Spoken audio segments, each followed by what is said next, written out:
I told you from the gate. Now, I denounce dating. I'm not a dater. You see me on the street, ladies, we could be friends. I'm not dating. I'm getting a little bit too seasoned for this. we can be friends, and what I mean by that is that there can be and will be interest, I'm sure. However, as a man, it's my duty to take what information I get, the data, the quote unquote dating data, whatever information I'm getting, it's still my responsibility to go to the Father. Yo, so what is that? You say that you don't date. Now we talked about the different perceptions of dating. What is dating to you?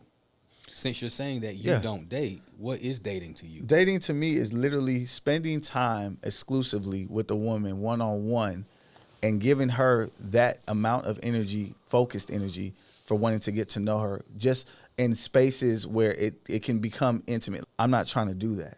Not in the space of where I'm at. Because what I would rather do is, if I wanted to do it in the form of interest, I can still be in spaces where we can go out, but maybe we go out in group settings.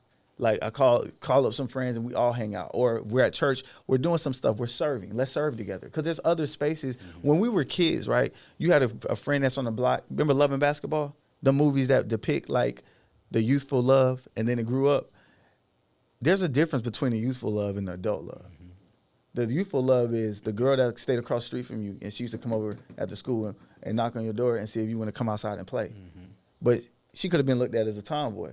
But y'all used to kick it, right? It was just like a hanging posture. Mm-hmm. It wasn't like, ooh, I'm about to get little Tamika. Mm-hmm. And you, like, put anything you would do before your penis started getting up. Yeah.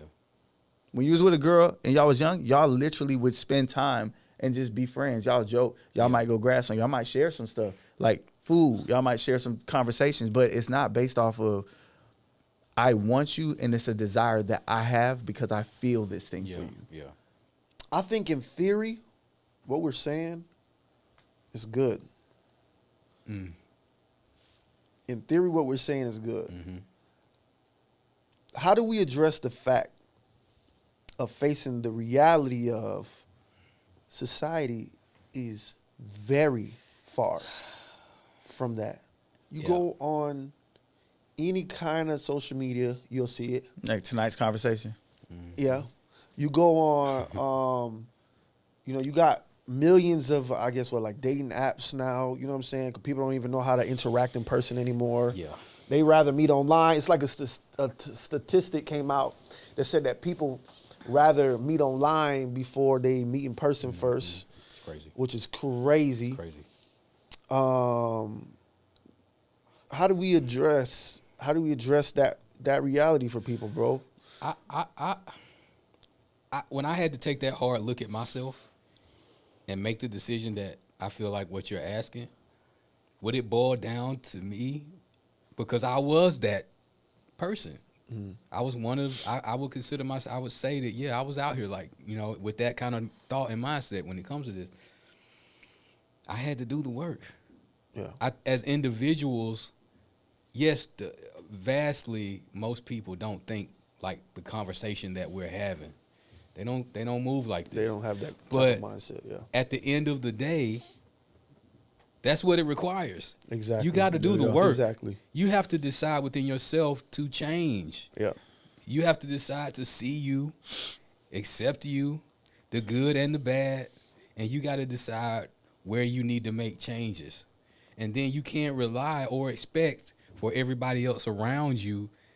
You're not gonna see the change in them like the change that you're trying to make. As a matter of fact, it's gonna make you feel a little lonely.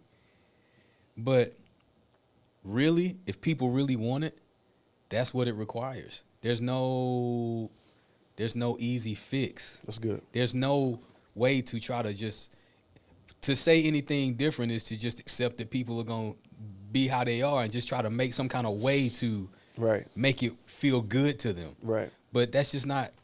You got to do the work. Got to do the work. You have to be in relationship with the Father. You got to do the work to build a relationship with God. Also, you have to be keeping yourself occupied with your responsibilities because Adam was occupied with his responsibilities in the garden.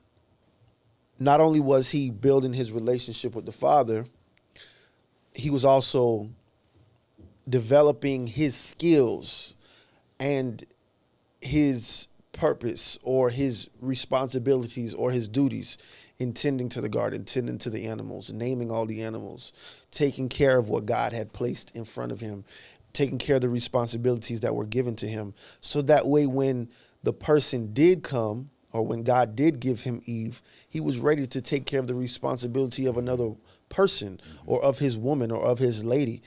My heart is, I want to please God no matter what, right? So I do my best or whatever it takes to please God. However, the difficulty sometimes is when God is at work in my life and I realize this is hard. And he does something that causes me to feel a lack of trust, meaning the moments where we don't hear from God, or meaning the times where we thought we were supposed to be with this person and it didn't work out that way. And we thought we was thinking this was from God. It's from God, yeah. Yep. And it ain't working that way. You like, God, hold on now. Like, what's going on here? That trust is what I mean. Like, are we able to trust God in those moments? You know what I'm saying? Yeah. To where it's like, okay, well, God, I trust you with this. I trust you with that. Are we trusting God in the spaces of dating? That's huge.